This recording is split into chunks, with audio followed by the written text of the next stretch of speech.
Can't believe it's over 12 months since we decided to do this. Whose idea was it? Well, it sort of came about. I think I was playing some of the Sibelius at a rehearsal. Yeah. And you looked at me and said, "Why don't we do it?" And then we talked about it more later that evening. Was that an alcohol-infused evening?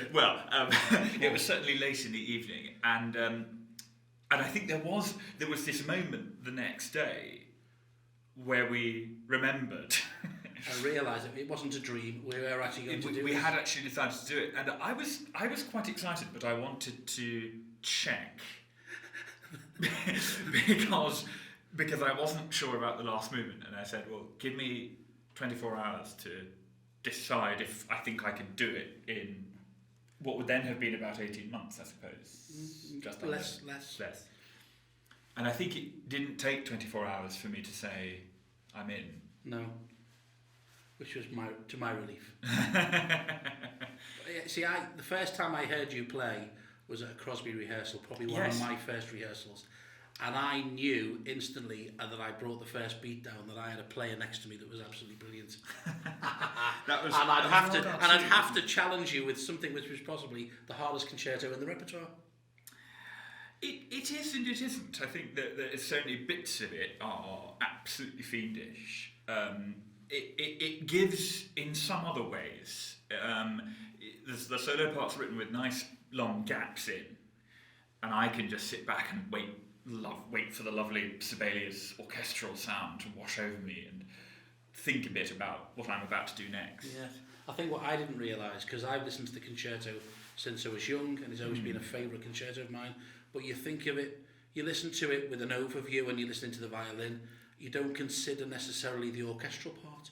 No. And I think since we've started to rehearse, what we've discovered is that some of the orchestral parts are fiendish too. I think the rhythmic complexity of the orchestral part, it doesn't sound complicated. No. It sounds so natural, and it just sounds like this sort of given thing. But it's so made up of different bits. You know, there's no accompaniment. No. There's just these individual notes that interlock. Which, from a player's point of view, when you're coming in after 76 bars rest with something which is a little bit unusual, can be a bit daunting. Or even just a sort of pianissimo note that just starts and it ends, and unbeknownst to you, it actually starts and ends at a really significant moment. You know, it can't just be random. You only interlock in the harmony in one way, and that's very hard for the orchestra. But they're doing splendidly at it. No, they're doing really well. The challenge has been taken. The gauntlet has been thrown. Oh yes, yes. But the other thing from a conductor's point of view, if you like, the first rehearsal we did with the orchestra was without the solo part. And historically, I have rehearsed concertos without the soloist, and almost been able to sing the solo line and conduct the orchestra. But because the solo part and the orchestral part are often fighting each other, it's very difficult to conduct without a soloist and concentrate on what's going on in the orchestral part. And it only dawned on me when I tried to do it. Every time I look at the end of the first movement, the whole harmonic movement is completely at odds with the solo line. Yeah. So, you know, I've got this big run up to the top, but the cadence happens, the big conclusion happens when I'm halfway through my run. Yeah. And then I land at the top a beat late almost. Yeah. And so it's this weird thing where it sounds like it does just sound like I'm fighting the orchestra. It's supposed to. Yeah. And then eventually it does fit in, but it blows my mind every time in a way, because it's so precisely written to be at odds. Yeah. But that, to me, that is the beauty of Sibelius. He puts these pieces together with there's almost anxiety, and are you in the right place? And then suddenly there's this light bulb moment when you go, oh my goodness, you know, this is fantastic. There's some beautiful cadences in the symphony that just make the hairs on your neck tingle. Yes. And the harmonic writing is so cleverly done and so specific to the piece. You know, these very, very carefully chosen discords that aren't like what you get in other music. You know, even thinking of roughly contemporary composers, people like Bruckner or Mahler, you don't get these very kind of dark, angular harmonies that Sibelius brings out of the orchestra.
Just tell me then, as a flautist, growing up and learning the repertoire, I would always try and dabble into something that was too hard, way beyond, just because it was the thing to do, and have a go and see how much of it I could do.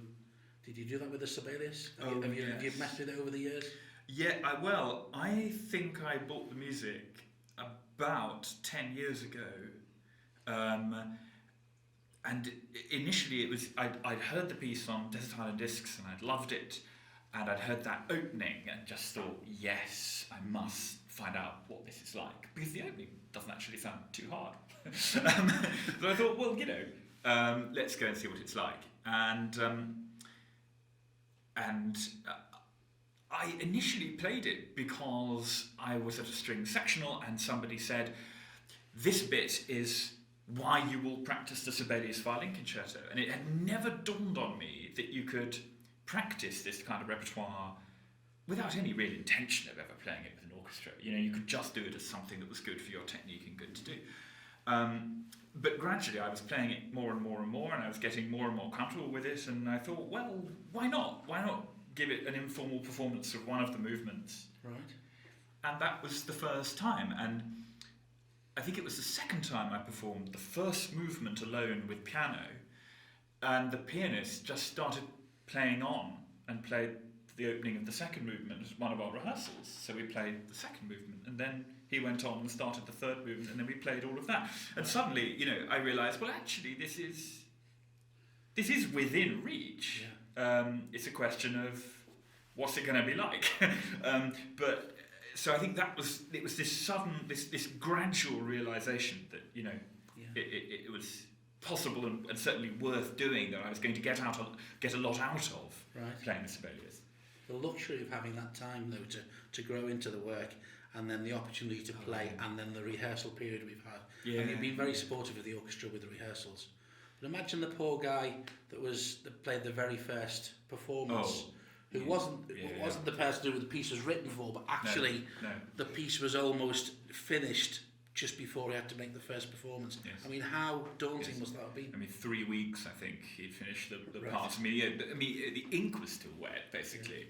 But he didn't even have a recording to refer to. No. And some of even within the soloist's part, there are rhythms that are really hard to understand intellectually, apart from anything else. I mean, that wonderful bit in the slow movement with the syncopated rhythm. Well, maybe we should on one string. Maybe we should demonstrate that. Indeed, that would be the bit to demonstrate. But it's almost got a Latin feel to it, but in out of context, it's not. But it's just it's yes, really, it's a very slow Latin feel. Yeah. But yes. But I know what you mean. There is a sort of speeded up. It would turn into a sort of bossa kind the of bossa thing. nova in Sibelius. The bossa nova of Finland. Yes. But I mean, and I've never understood how Sibelius thought about these rhythms. I mean, later on in the Fourth Symphony, he does it again, and that is almost even more extraordinary. How the rhythmic complexity and the harmonic kind of spareness weave in and out of each other. It's absolutely extraordinary. I think that's what makes Sibelius so enjoyable, because it's so different. It's not the norm. For example, the Dvorak Symphony we're playing, and Dvorak 7, what a fantastic piece. But you kind of, it follows a path, and you think, and this is Dvorak. But Sibelius, he throws so many things in that are just so unusual. And yet... Yes, and it's his only concerto. So absolutely. Even in the context of Dvorak, you've got 9 symphonies, you've got 3 concertos. There is a sort of map about how you expect a Dvorak symphony or a Dvorak concerto to be. Yeah. We simply don't know what a Sibelius piano concerto might have been like, or a Sibelius flute concerto, or what that might have been. You never know. We might find it in a drawer one day. Possibly. I mean, he burnt a lot, of course. He was one of those who, rather than have anyone discover late works or draft works, he consigned it all to the flames. And the 8th Symphony in particular. He'd finished an 8th symphony that was destroyed. Well, finished or drafted at least. We've just done at Southport a recent lunchtime recital where there was a piece for 2 flutes which has been so popular in the public domain, Andante and Rondo, and has been thought of as a singular piece of 2 movements. And then somebody discovered in a drawer that it was actually a sonata for 2 flutes, and there was 2 additional movements, and the thing has now been published. Okay. And you think, well, how can that happen only just now? But it has. Yes. I mean, undoubtedly there are great discoveries lurking. Everyone should check their attics. Absolutely. Well, last year's Southport Orchestra played the Bucolic Suite by Vaughan Williams. Again, a piece that has only just been discovered. Yes. Yeah. Written in 1912. Yeah. Well, yes. Here's hoping that other Sibelius concertos do pop up. But I think they'd be very surprising. I'd be amazed if it was anything that we sort of guess at on the basis of the violin concerto. It's such a unique work, really. Yeah. Well, we've enjoyed rehearsing it with you.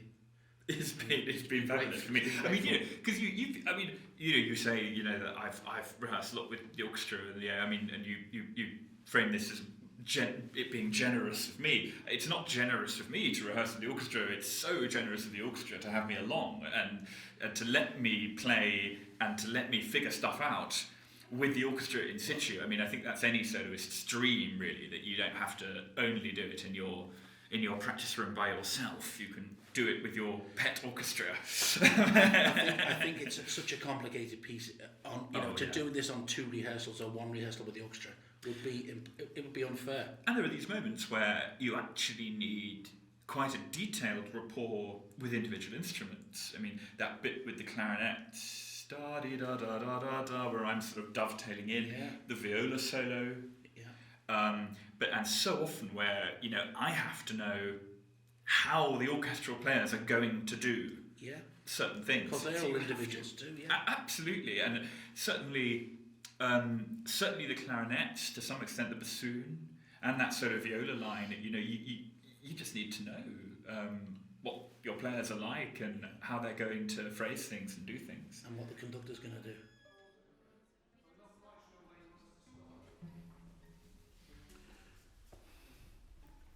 You see, we've got a dotted minim pause.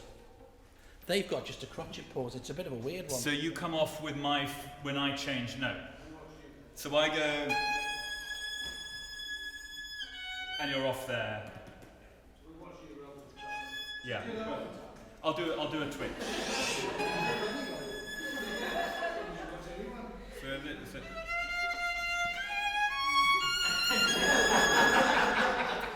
Stuart, it's on film and I want him reported. That's bullying. Looking forward to your horn solo in the Dvorak. Well, Bless him. That's always in the sorry about that's that. in the hands of the gods, isn't it? Yeah. But Well, they say you're not a conductor until you can conduct a concerto. is that so? I've Yeah. never had that. Well, I think it was Furtwängler, but actually, do you know what? Right. It's so true, because playing a piece, conducting a piece, is quite straightforward. But when you've got a third party in there that's going to do something that you've got to react to, and accompany, Yeah. I think that the skill is a completely different skill from yes, the orchestra yes. and the conductor. Yes, and some conductors, one knows, among sort of when one watches, professional performances, some conductors really get it, and you watch them and they really can accompany. Who was it who said of Britten? Benjamin Britten was written off as being a talented accompanist. It might have been Stravinsky, actually. Oh gosh, And harsh. But I think what better compliment could you ever pay somebody as being a talented accompanist? I mean, but I love the way Stravinsky thought that this was, damning criticism.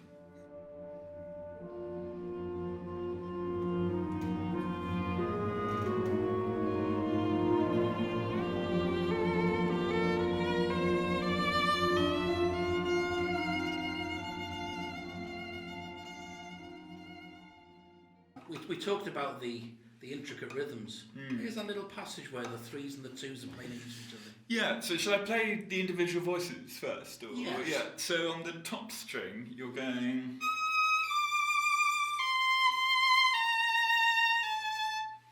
And then on the bottom string, you're going...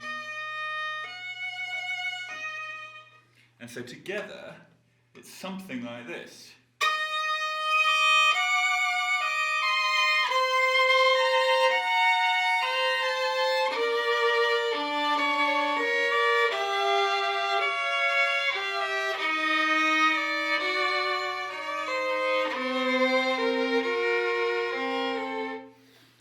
And so on like that. So they kind of interweave the two voices, but it's very hard when you initially see it. I've got a diagram somewhere where I tried to work it out really precisely, and sort of, so it's 3 against 4, so you divide the whole thing into 12, and then you work out, nightmare. There's no point. You can't think of it like that. So you don't want me to conduct it in 12 then?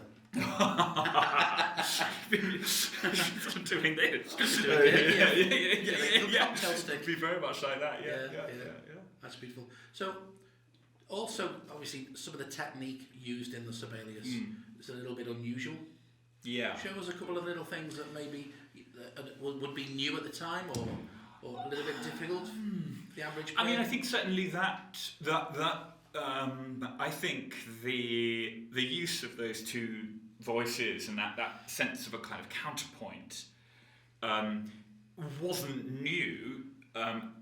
It goes back to Bach, but of course Bach has his own very interesting story of loss and rediscovery, and at least one of I think in fact Franz von Wetzner, I think the dedicatee of the concerto, the person did play it. I think he played the revised version for the first time. He, I believe, was known as a Bach specialist. Right. So he'll have known. So if you think of these Bach things like...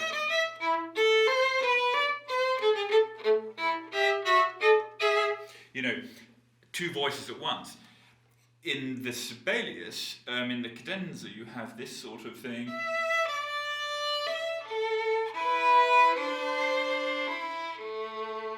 where he plays around with his own main melody in the concerto. Other sort of, I suppose the other sort of fancy technique you get a lot of are artificial harmonics, so these sort of spooky notes.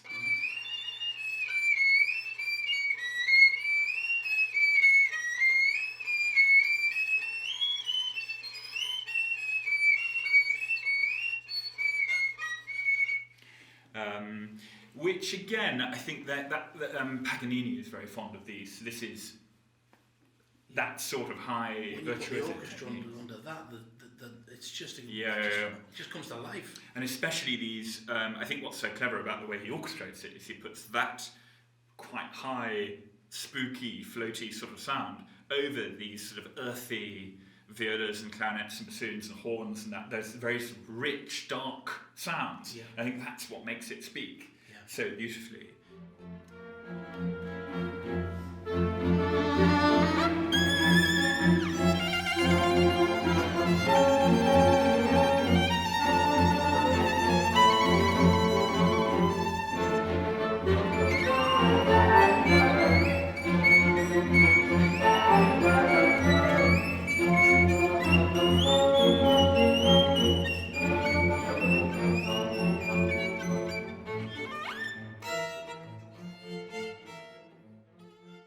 I think the other thing that I really had to try and learn from the ground up was ricochet.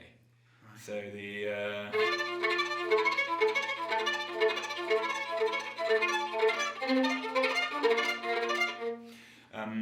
which. But there's 3 or 4 things there. There's one is just the technique. And getting the notes in the right place. Yeah. But actually the rhythm, and it's such a skill, isn't it? Yeah. Because there's so many things going on. You've got this dee-da. Yes, exactly. So it's exactly. really important that is so rhythmical. Yeah. And then to make matters worse, he actually then in the next bit writes accents in the ricochet. So you're not just going, but you have to bring out.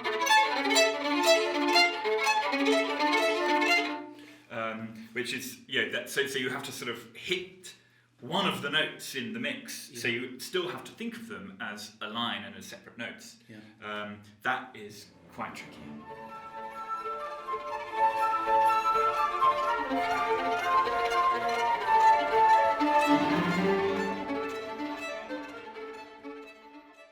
And what about the final movement? This sort of polonaise. Oh, yes. I mean that has its own fascinating political story. So the concerto is coming out in 1905, year of the Russian Revolution, and revolutions across sort of Russia's sphere of influence, including Poland.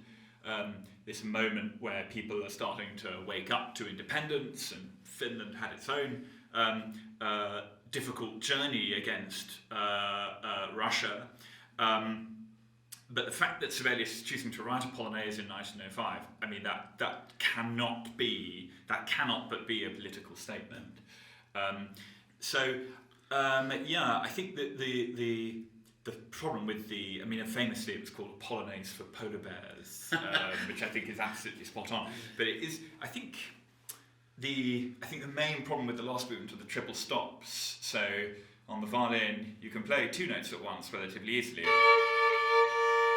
But then if you want to play 3 notes at once, you've sort of got one shot at it.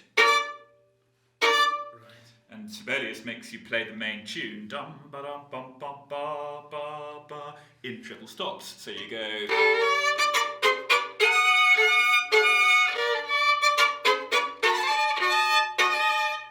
Missed one of them there, never mind. but the result, so when you're learning the violin, you're spending all your time trying to just play 1 note and not 2. Yeah. And then suddenly you've got to play 3. Yeah, exactly. Yes. Yeah, you will. I remember my violin teacher saying to me once, well, the secret is you remember when you were starting out and you used to hit 1 string, it's because you were too far away from the bridge. Well, you have to go further towards the fingerboard away from the bridge, and the strings aren't quite so far apart there, and so it's a bit easier. Right. So you do have to remember. You have to remember how well you played badly. Right. But I mean, there's never an easy way. It's practice, and then a lot of hope.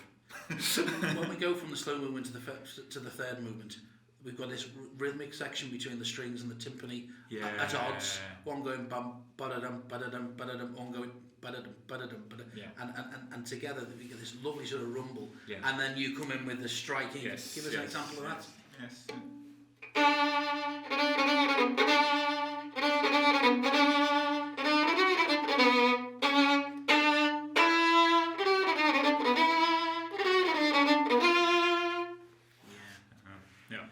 Superb. It's lovely. It's lovely playing down there on the G string as well. That lovely incredibly deep sound. So, what's the next one going to be? That's what we said last time. It is. We'll keep you guessing for now. We know, don't we? We do know.